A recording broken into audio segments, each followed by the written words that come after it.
know you're good.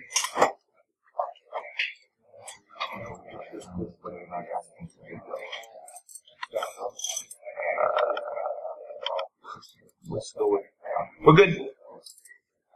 Hi, my name is Lane Huff. I'm here to present on Cuckoo Sandbox and dynamic malware analysis. So, as you guys saw with the last talk, AV's your first line of defense, right? So, who am I? This is our agenda. We're going to go over who I am. We're going to talk about static and dynamic malware analysis. We're going to talk about some of the really cool features of Cuckoo, how to set up your sandbox and evade malware detection, and then we're going to look at a few samples and give you a few ideas of what you want to look for when you're looking at malware. So I'm a security engineer at a small company called Secure Innovations. We do DoD contracting and some things like that. Also work on the Primal Security blog and podcast. I'll probably have the slides up on that website, and I'll post a link for it a little bit later. Work on a few open source projects, which I highly recommend any of you guys do if you're just thinking about getting into the industry. You don't have to be a developer. A lot of people get scared. They're like, oh, I don't want to work on open source. But a lot of times it's just gathering information, and it can be very valuable for a lot of tools that are out there that you use on a day-to-day basis. And then I love traveling. Both of these are pictures I've taken over the past probably 2 years traveling. So let's talk about dynamic malware analysis. So what is it? It's testing and evaluating programs in real time. So it's essentially anytime you open a program on your computer, open a Word doc, open anything, anytime a program or file interacts with your computer, that's running in a dynamic manner. So what dynamic malware analysis is looking at those files that are in motion on your system. But before we talk about dynamic, we need to really take a step back and look at static, because that's where everything came from, and dynamic malware analysis is one of the newer fields. So let's look at static analysis first. So static analysis is just looking at a file at rest, just looking at a file as it sits on your computer. You can get a lot of information from that. You can get, memory dumps, or I'm sorry, just take a step back. So it also consists of memory dumps and network data. So that can also be considered, even though it's stuff that's in action, was in action, looking at a memory dump through like volatility, or looking at a network dump from TCP is also considered static analysis. And then you can use tools like IDAPRO, OllyDebug, or Immunity to look at some other ways of files being executed. What are some of the things you can get from static analysis? A lot of it comes through file metadata. So the MIME type will give you a description of what the file claims it is. So, is it a Microsoft OLE file? Is it a PDF? Is it a zip file? It kind of gives you a descriptor of what the file is, and that's how a lot of programs know how to interact with these files. Also, MD5 and SHA values are very useful a lot of times. SHA-1, as a lot of you probably read, not as useful anymore.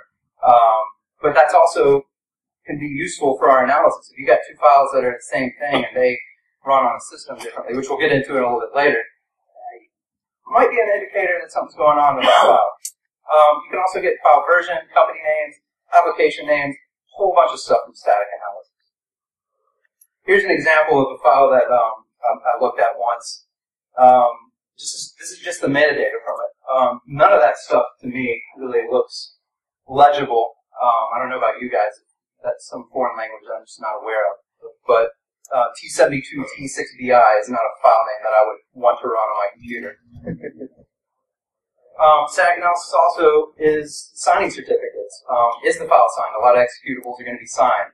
Who signed it? And then you go back and you look at, is the issuer somebody that's potentially been compromised? Because there are a lot of malware campaigns that are using legitimately signed malware. And even, the CA doesn't even have to be compromised. You have free signers out there like Let's Encrypt that some malware campaigns are basing their tools off of. Because a lot of people say, oh, is it signed? Is it secure? Oh, yeah, maybe that's good. But that's not necessarily the case. Here's an example of a piece of malware that was using signed code. DigiCert issued some certs to a company called SBO Invest. They were used in a malware campaign. They later rejected the certs or revoked the certs, but then they got a handful more. There's a link lower. Again, I'll post some of these slides online later if you want to look more into that. But it's very interesting, and the malware is pretty cool because a lot of people, again, double click it and they'll say, "Oh, this is signed. It's good." More information you can get from static analysis is the development environment. You can get information about the compile time, the original file name, the development environment, a whole bunch of stuff on the system remnants. Like you can see what program, if the developers didn't sanitize the file, you can see that the program was developed on a system that was maybe using Russian language or Chinese language or something like that, and that can lead you to a lot of information. So it's probably hard for you to read, but up at the very top, I have a file there that you can see where it was actually developed, and it was under C, Documents and Settings, Administrator, My Documents, Visual Studio 2008, Projects, Testing, Release, Windows Security Service.pdp. That doesn't sound legitimate to me, but that's just, you can get that just by running static analysis, basic static analysis for one file. Here's another one. Minimum OS version, 4.0. Compile time, 1992. Windows NT was released in 1996. They're a little bit early on this. Britney Spears doesn't approve. You can also get information on compression and obfuscation tools that are used on this. We see a lot of .NET obfuscators used in malware just to make sure that the code can't be analyzed. You can see examples of just like weird variable names where they're trying to make it harder for you to read the code by just making random characters be the files. So this is an example of a .NET obfuscator. So even though it obfuscates a tool, they want to leave their kind of signature out there because it's a professional company that has legitimate uses. But when you run streams on this, you get a handful of information showing that Smart Assembly compiled this code, but this came from a legitimate piece of malware. And then here's an example of some .NET macros that were sent. I think I actually got these in my email one time, and I just decided to play with the file. But all the variables are just bizarre, and it's hard to follow unless you set up some tracking for that. So what does the program actually do? That's what we care about when we're talking about dynamic analysis. So why would you want to do dynamic analysis? So, like we talked about before, there's a lot of people that want to obfuscate files, use obfuscators and things like that. So you can't tell what the file is going to do unless you actually run it all the time.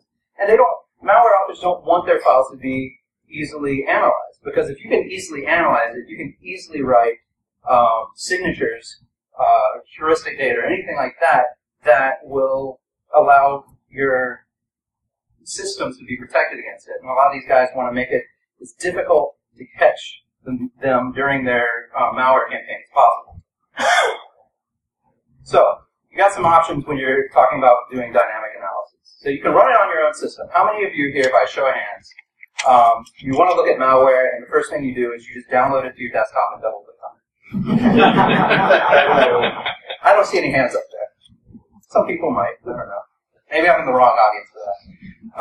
You can run it on a VM, or you could run it on an isolated physical system. And all these you can kind of run tools and try to gather things off the hard drive afterwards if you really wanted to. But doing this on a one-by-one case is really difficult, and it's going to be a lot of work. And that's where something like Cuckoo comes into place. Because Cuckoo Sandbox is basically this huge platform that allows you to set up a handful of virtual machines and then run the application that you're trying to analyze and get data back from your virtual machines. You can actually even run it on bare metal. But so right now, if you're talking about the main branch, it supports Windows XP and Windows 7, and they also have beta support for Linux, Android, and actually OS X. And then sandbox architectures, you can pretty much use any tool out there that you can set up VMs in. So VirtualBox and VMware are the big ones, KVM, and then Zen Server. And if you really want to, you can use a bare metal system too. What type of features does it have? You can do registry analysis, process analysis, network analysis, and memory analysis if you have volatility installed. Kernel imports you can look at, and drop files. So a drop file is essentially when an application runs, like if you're running an installer, it's going to drop a whole bunch of files to your hard drive. That's what we call a drop file. And then later on, and I'll go into this a little bit later, you can actually run analysis on those files that are dropped. So another thing, before you even get into setting up your own sandbox, you've got to have some considerations in place on really what is your goal when you're going into setting up a Cuckoo Sandbox system. So if you're just wanting to do it on your own, just play around, get the technology working, a lot of people are going to use what we call a nested Cuckoo architecture. So it's essentially setting up a VM on your main computer and then installing Cuckoo on it, and then installing VirtualBox within that, and then setting up your Windows hosted within that. The only problem with that is, well, there's two problems that are pretty daunting. It depends on, if you're trying to look at a lot of modern applications, they're 64-bit. So this is going to limit you to 32-bit just because of some of the limitations that VM technology has. You can't really nest 64-bit application VMs. And the other is resource competition. When you're running these samples, it's spinning up and shutting down VMs. So if you're trying to do a whole lot of work within that sandbox, you get really limited because, again, you've got a whole other operating system within a virtual machine that's trying to spin up and shut down, and that can slow you down and sometimes even give you bad results because the systems will actually run really slow because you are running out of memory that's assigned to that system. So if you're looking on building for like an enterprise or any other type of environment where you want to get a whole bunch of VMs and you want to do a whole bunch of stuff on it, you want to use something like BSX or Zen Server or something like that, so you can actually have everything kind of on a flat architecture. So you'll have Cuckoo here, but they can also have the ability to manage other VMs on your system. So that makes it a lot easier to scale up. And then Cuckoo also has the ability to run distributed, so you can actually have like 3 or 4 different Cuckoo machines that are doing the processing. So you could have 100 VMs that are running as your analysis machines, and then scale out your Cuckoo so you're not waiting a day for your report. So really, the bottom line with this is you got to consider what you're looking for when you're trying to set up your malware analysis environment. Are you setting it up for enterprise? Well, then you probably want to go flat. There's really no other way to do it, unless you're trying to ship it around as containers, or otherwise you're going to be shipping a server to somebody. Are you doing it just for research and, hey, is this cool? You can do the nested architecture and you're really not going to miss much for a while. Eventually you might want to graduate to a larger lab, but it all depends on what your goals are. So how does it work? This is a nice little graph that I've made. It's simple. It's actually pretty simple once you understand the path for it. So on the left here we have the file, and we want to submit it.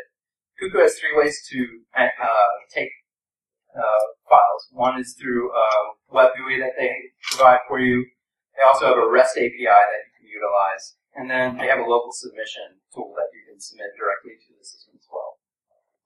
And that basically takes it and it sends it to the Cuckoo Analyzer, which tosses the file over to a virtual machine, which is in the middle. So the middle part is where you're going to get all the juicy stuff going on. So it sends it to the virtual machine, and then it executes the file. And as soon as that VM's up, you can set your system up to start sniffing all the packets that are coming to and from the machine. So once the file is done, the process will close, or your analysis will time out. It'll shut down the VM, and it'll gather all the information that was on the system, and it'll send it back to your Cuckoo box. And from there, it'll run all your checks through your signatures and run some static analysis on it, and then it'll give you a report. So it's really simple. This kind of conflates it a little bit. So it's basically, you submit a file to it, however you want to do it. Cuckoo sends the file to the VM for execution. It runs it and does all the fancy stuff. And then Cuckoo performs analysis on everything else that's returned, and then you get a report. So there's 2 main distributions of Cuckoo. The first one is one you can get from CuckooSandbox.org. That one's worked on by a huge team of people. They usually get people from the Google Summer of Code events, and then there's Brad Spangler's fork called Spender Sandbox, and that's on GitHub. Both are really cool, and both are pretty regularly updated. So let's talk about the Spender Sandbox first, because this one is a little bit older technology, but so it's forked off of an old version of Cuckoo. They're at 2.0 right now, which we'll talk about in a second. But it's forked off of 1.2, and he added a whole lot of features, some of which still aren't even in the main branch. Now they both have 32 and 64-bit Windows support, which is a big deal at first. Original Cuckoo didn't have that. It has normalized registry names, which, if any of you ever deal with Windows registry entries, they can get really long. So what they did with this sandbox is they shortened it to where you get just a very short key and you know exactly what you're looking at. It's very easy for you to read. It's a lot easier to build signatures based off of these registry names than it is with something that's huge. It allows you to look at services that are running. A lot of signatures. This sandbox probably has the best signatures out there right now, in my opinion. And they're always being updated.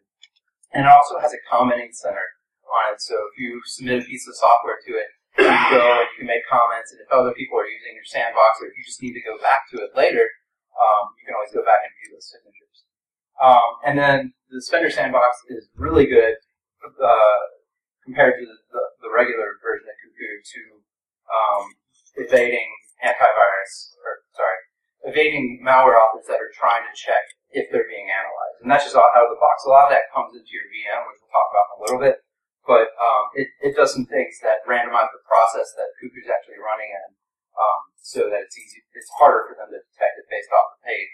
Is Cuckoo.EXE running my background. It has a malware scoring system if you're interested in that, and it's pretty accurate. So if it gets a high rating on there, you know it's bad news. And then it has really good documentation. And they're always updating it, so it's a really cool thing to look at. Cuckoo 2.0. So it's still a release candidate right now, but it's really more of a beta. They're continuously working on it, making bug fixes. So it added 64-bit Windows support, and then Android, OS X, and Linux support. Problem is, if you want to use one of these in your sandbox, you got to figure it out on your own because they haven't added any documentation for it yet. And so, if you're into that and you want to do that, you can. But again, your resources are limited. You kind of got to figure it out on your own. They've added the ability to import and export reports, so you can send one over to your buddy and have them import it. A lot of community signatures on there. You can integrate it with your IDS, so you can stick an IDS on your in your sandbox and write custom signatures for that and see. It might be a good way to test, known malware that's going out there and targeting your organization. You could say, oh yeah, my signatures work because I know I'm running the sample and I know that it's hitting on this. So it can have a lot of use in that way as well. Has support for man in the middle. So essentially, you can install CERT on it and watch all the traffic. So a lot of malware now is starting to encrypt traffic. And so it's really hard to read even if you've got a tap on the line. So this has support to be able to decrypt the traffic and see exactly what's going on with it. And it has malware scoring support as well, except theirs is absolutely terrible. Some of the samples that I've submitted, I get a 10 on one, gets like a 0.2 on the Cuckoo one. So, and then sandbox baselining. So essentially, you can take your sandbox, and it's only for memory, but you can say this is what a normal run should look like when I'm running my system, and it'll say this set of memory is normal, and then you can basically create deviations from that and say, oh, this is what's different than what my baseline is. So this is a quick graph of what's the difference between the two of them. The big things, again, for me, normalized registry keys is a big deal. And the other tools right now, or the other differences that Spender doesn't have or that the other ones don't have, it's not that big of a deal. Again, it's more of a personal preference, and there's no reason that you can't run both of these at the same time on different VMs. It's pretty easy to set them both up. So what kind of files can Cuckoo look at? There's a huge list right here. I'm not going to read through all of them. But everything you would expect, everything you want it to be able to read, you can pretty much do out of the box. If you've got some weird file formats, you've got a custom application that you want to see if somebody's done something weird with, they do have the ability to write their own analysis platform, or analysis engines for them. So one thing you do have to be aware of, if you want to run a Word document on a VM, want to check PowerPoint or PDF or zip file, you have to have those tools installed on your machine. That's a question I actually get. I try to submit a file through PDF to the system, but it doesn't work. Well, you don't have Adobe on there. You don't have any. You've got to have those tools on there because you're creating the analysis environment when you create your VM. But once you have all that stuff loaded up, it is really valuable to go in there and look at it. And it does have automatic detection, but as I'll show you in this next slide, we're going to go a little bit more for a minute into the unique features that are really cool about Cuckoo. So this is the submission page for it. And up here you can see it has the ability to automatically detect. You can click on that, and there's a huge drop down and select what you want it to run as if the automatic detection is failing you. You can have multiple machines on the system, and I actually recommend having a lot of different machines on there and creating different profiles based off of what you're looking for. Like you may have, if you're trying to support your enterprise and look at different samples, you may have users that are running Windows 7 with, IE 10 as their default browser or something like that. But you also might have a user that has Windows 8 and has Chrome. So you can create different profiles based on that, and you can also just install whatever version of software that you want to be on there. And then there's a whole bunch of other options in there. You can customize the clock time when you submit it. If you know a certain sample only executes during a certain timeline, because it's just got like a logic bomb or something in there, you can specify the clock time in there, and it'll set it before it executes the system. And then there's a lot of other network-based things. With the two different things, you can set up Tor-based routing, you can set up different network profiles to customize kind of what's going on. So on the overview page of Cuckoo, this is where a lot of the static analysis is. So the file details, any of you have heard of Yara before? Yeah, so Cuckoo integrates with Yara really well, so you can toss in a ton of Yara rules and customize those, and as Cuckoo runs through it, it'll run that. It'll also use SSD hashes, if you are familiar with that. And then you have access to your signatures here, and with a lot of the signatures, if you click into the signature, you can see what actions actually triggered the signature, so you can do deeper digging into that aspect of it. Cuckoo also will take regular screenshots of the VM as it's running. So if a new window opens, Cuckoo has smart logic in there that if a window pops up and it has like a next button, it knows to click the next button. So it'll try to automate or simulate human interaction in there. And you can actually disable that too if you just want to run.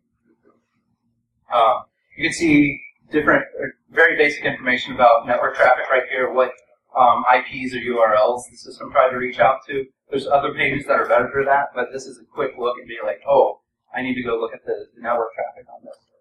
And then one of the really cool things about this page too is the file process and registry activity.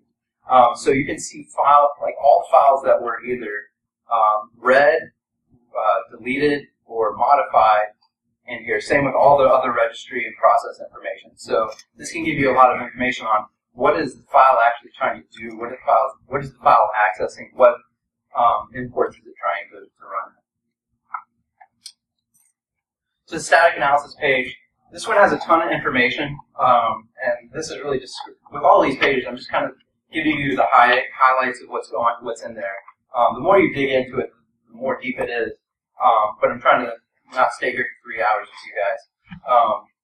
So you can get PE information on it, which gives you your recorded and actual checksums, and can give you your compile time. You can get a lot of information, like I showed you earlier, that one sample that was claimed to be compiled in 1992 when it was being written for an OS that wasn't written until 4 years later. Version information on there, more the file metadata that we were talking about. Memory sections, your virtual size, and your raw size. It also gives you the entropy data. So does anybody know what entropy means when we're talking about malware? So usually a file that's not trying to evade analysis has a very low entropy, which means you can see that it's a regular file. It can be analyzed. A file that's gone through some sort of encryption or obfuscation has a high level of entropy because there's not much. It's completely random. So that when you look at a file and from this, you see that it's high level entropy. It's not necessarily an indicator of malware, but it is an indicator that the file does not want to be looked at. And depending on what file you're looking at, you can kind of take a guess based off of that. But it is an indicator. From here, you can also see the imports, the kernel, different system calls that we're making, and I'll show you some examples later on why this is important. And then you also can get strings, and then you can look at the virus total integration here. So if you set it up, every file you submit will be submitted. They don't submit it to virus total; they just check the hash. They say, "Do you have any results for this hash?" If it does, it pulls back what virus total reports. So the next page is really cool. This is probably one of my favorite features about Cuckoo because this really kind of digs into the heart of dynamic analysis. What is the application doing?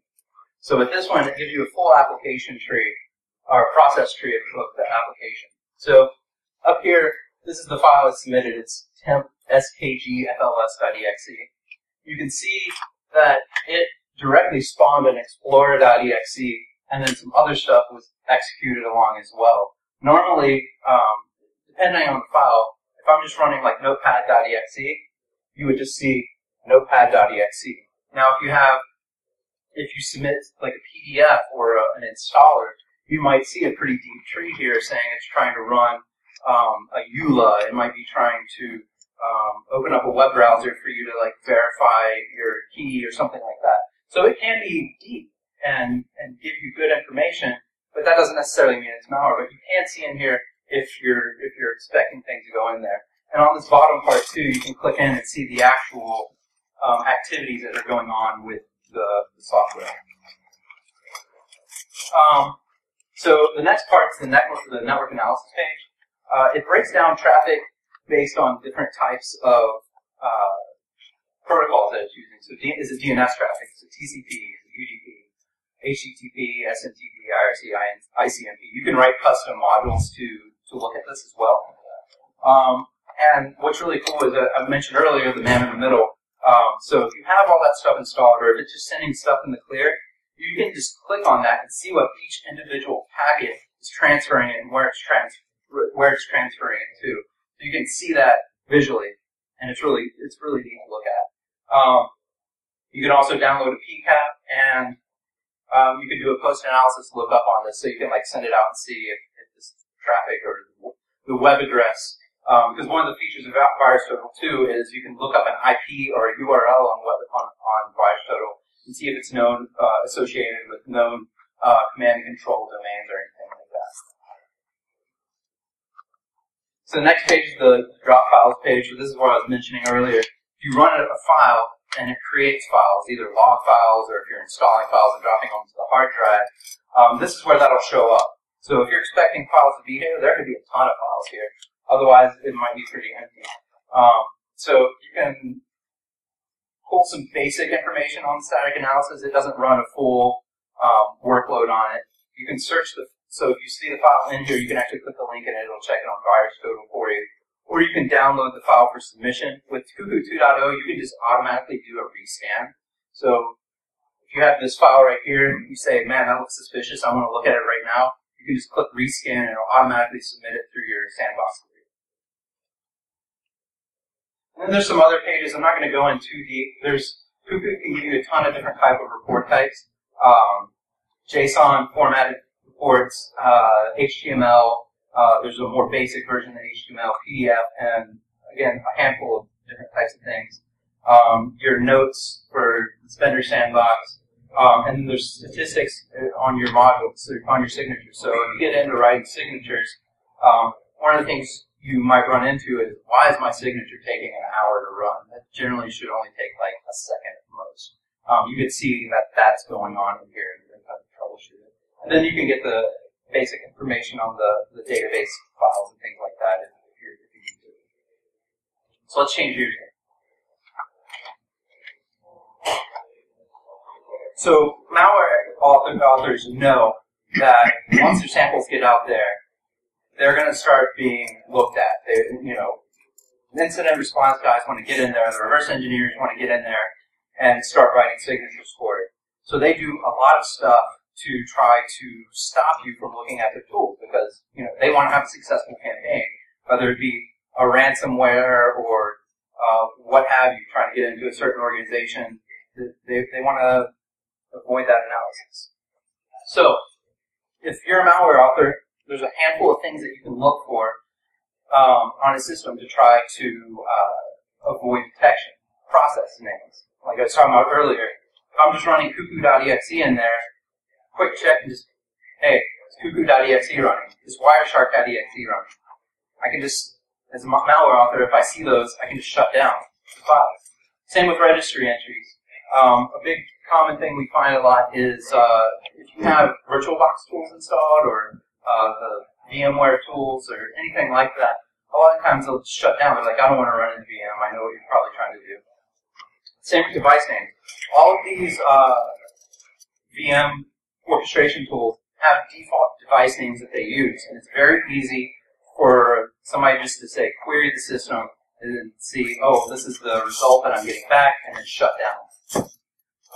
MAC addresses too. All these guys have default sets of MAC addresses that they can use for their virtual machine. And if they detect that, a lot of times they'll shut down.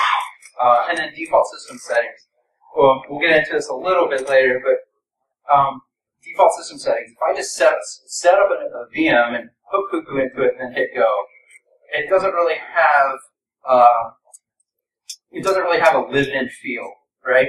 So you want your VM to feel lived in. Otherwise, if you can just pull a whole bunch of stuff that you know is straight out of the box and detect those different registry settings and Windows settings, it can be bad.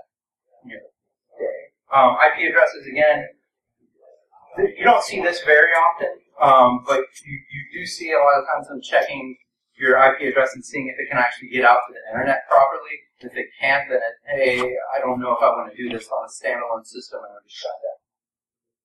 Auto start entries, again, a lot of these check for like your VBox tray and things like that. Start menu items, again, check for certain applications. Again, some of these, it might target Adobe PDF 9.0, right? So it might check your start menu item for that. And then date time, we talked about it a little bit. Some of these might have logic bombs that only execute during certain time periods. And there's a lot more to this because there's so many things out there that somebody, especially if you're talking about targeted campaigns that can be written to check and only execute certain situations. So, how do we sanitize these? So I've kind of gone over some of them. But we want to, manually sanitize some of this stuff. So if you do have VM-related registry keys or something that's pointing to a device, change it.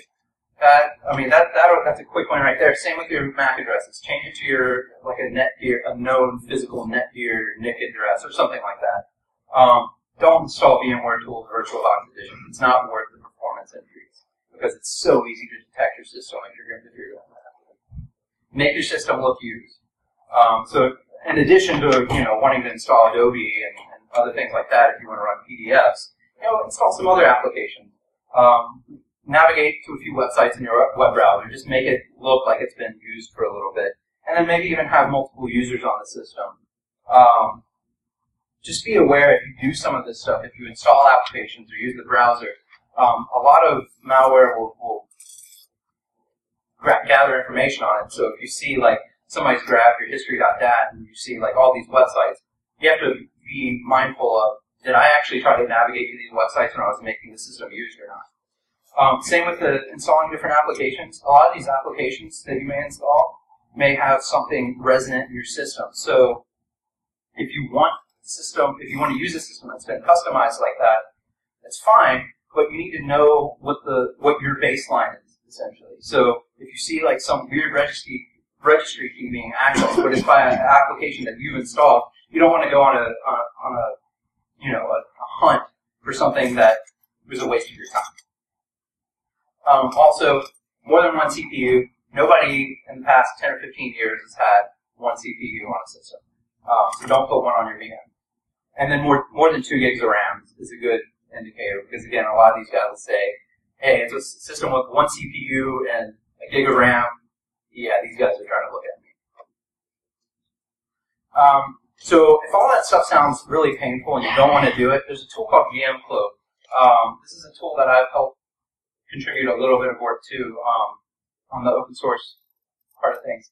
One of the guys that wrote Cuckoo developed this, and it's essentially a system that will install one of a handful of operating systems and harden it for you. So it can install Windows XP 7, 8, or 10, and I think it has OS X support. It's kind of beta right now. And then you have Adobe.NET Office and a whole bunch of other applications that you can go in and just say, hey, run this, and it'll install it on your system, so you don't have to go through and click next. And then it applies a set of configuration options to avoid sandbox detection. And then if you're installing those on the same system that you've got Cuckoo on, it can automatically add it to your Cuckoo install. So this is like really convenient. You can probably get a VM up and running in like 30, 45 minutes here, because it's just completely automated. You just basically set it, walk away, and wait for it to install. I've got the information for the links here at the bottom, which will be posted. So one of the things you want to do is, after you harden your boxes to verify your anti-countermeasures, is a tool called Paranoid Fish. So it's an executable which you will send to your engine, and it'll basically try to run all of these checks that we talked about avoiding, right? So it'll see your system time, your devices, the registry entries for your VMware install, a whole bunch of other stuff. And then it'll give you a nice, pretty report that you can look at and see where your deficiencies are. It's not updated that often, maybe once or twice a year, but it's still very useful, and a lot of these methods are tried and true. And just so you guys know, even if you harden the VM Cloak or a lot of the other tools that are out there, you're not going to get 100% of the check marks on this, because some of this stuff is just really hard to do. You have to have custom environments developed specifically for that, but you can get pretty much everything out there. So one other challenge we run into is, what if somebody's using a command and control system?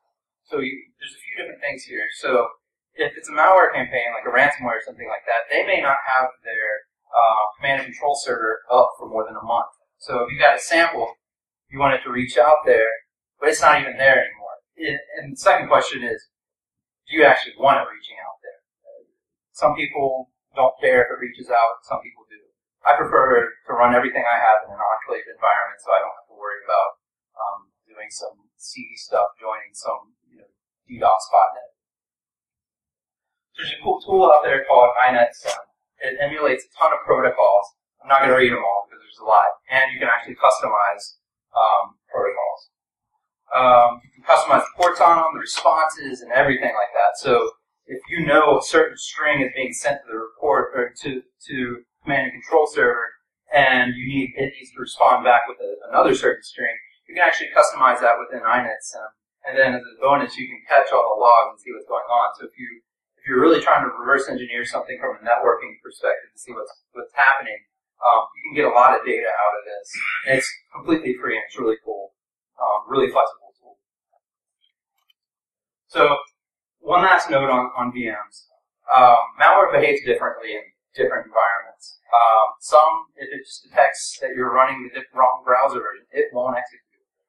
If you're not running a certain patch, or if you have a certain patch, it won't or will not act, or will or will not execute. So there's a lot of different flexibility in here. So I recommend, if you're playing around, you're trying to get stuff to work, and you're not being successful, always have different layouts of VMs that you can play around with. Microsoft provides a handful of different VMs out there that you can grab with different browser versions, so you don't have to go through the trouble of actually patching up to a certain level. And again, the link's going to be here, and a lot of these are really useful for trying to get different things to execute. So let's look at a few malware samples before we're done. All right, yeah. So this one, use.exe. This is what Cuckoo sends me back when I run this execute. Doesn't look like much, right? This maybe clicks on an Adobe Reader, or maybe not. It's just highlighted. So what is this, though? It's a piece of Syrian malware. It was used against Syrian rebels about 2 or 3 years ago. If you look at the compile time, it has some information in there, copyright information, and then this is another useful. The original file name was 5.exe. I don't know how many people run 5.exe on their computer, but I'm not one of them.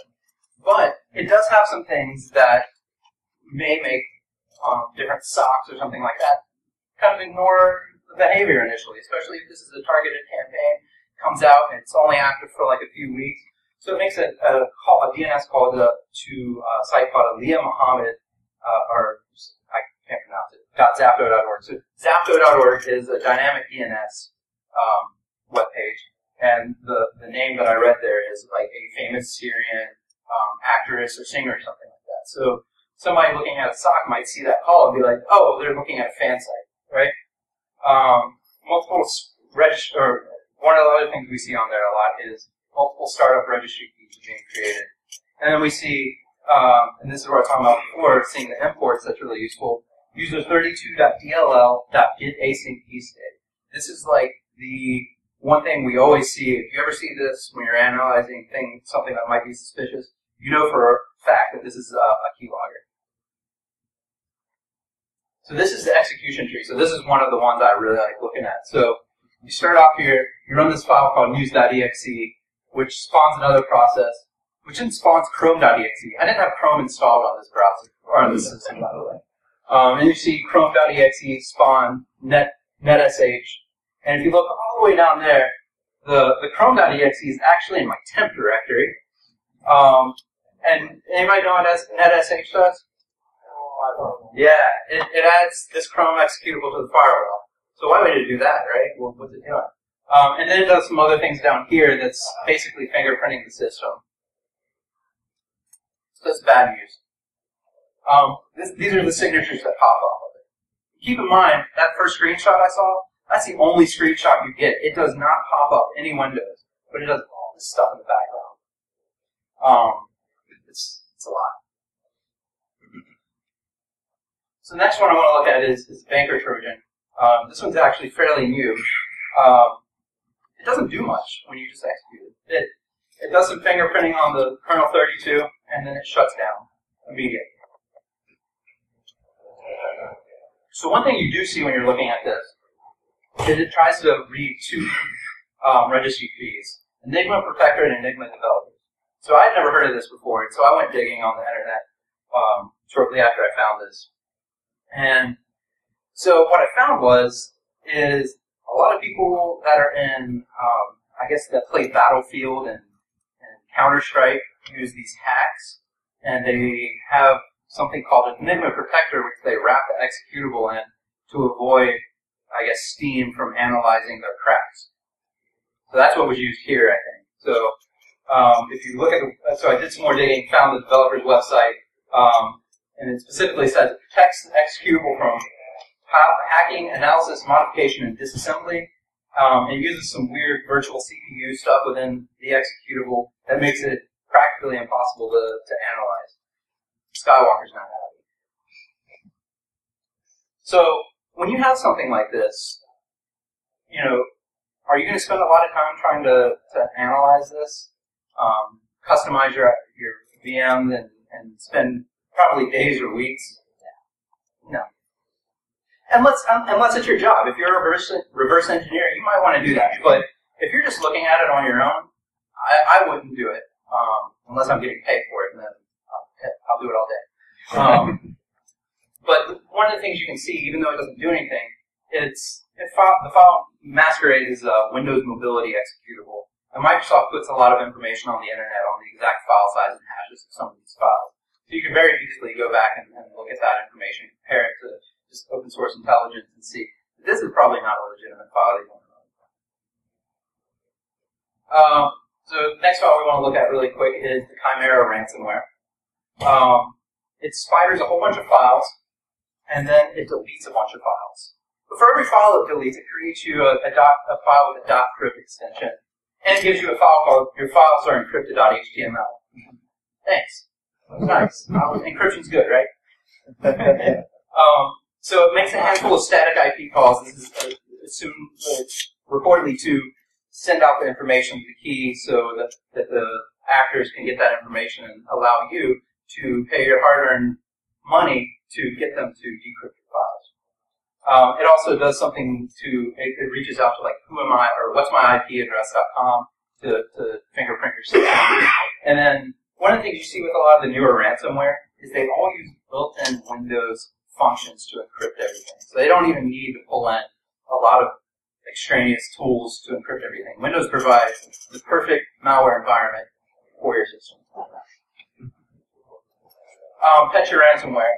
So when I first got into InfoSec, one of the things I remember reading was future things out there are overriding the bootloader and making persistent malware and things like that.